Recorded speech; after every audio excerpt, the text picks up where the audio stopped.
Les assureurs face aux défis climatiques, donc c'est une note que nous avons réalisée avec Arnaud Schneeweis pour la Fondation pour l'innovation politique. Nous portons deux messages de diagnostics principaux. Le premier message, c'est que le réchauffement climatique représente un coût qui est croissant, notamment pour les assureurs. Et le deuxième message, c'est que les événements climatiques sont localisés géographiquement.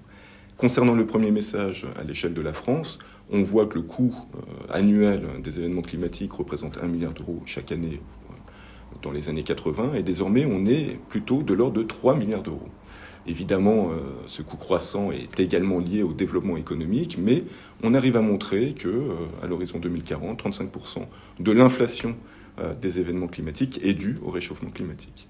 Le deuxième message porte sur la localisation géographique, et là on voit bien qu'il y a certains départements français, je pense à l'Outre-mer, mais également au Tarn, à l'Aude, au Lot-et-Garonne et au Tarn-et-Garonne, qui sont particulièrement affectés, et une forme de mutualisation s'exerce de la plupart des départements français vers ces quelques départements.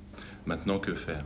Si on veut préserver la solidarité entre les territoires, il faut absolument développer une culture du risque naturel qui existe très peu aujourd'hui, de tous les acteurs, l'État, les collectivités locales, les entreprises, les particuliers. Nous rêvons d'une journée de prévention qui serait organisée autour des maires, qui permettrait de dire à la population la réalité des risques naturels locaux, et qui permettrait à la fois de faire le point sur les travaux engagés par la commune ou les collectivités locales, construction de digues par exemple, et les bons réflexes à avoir.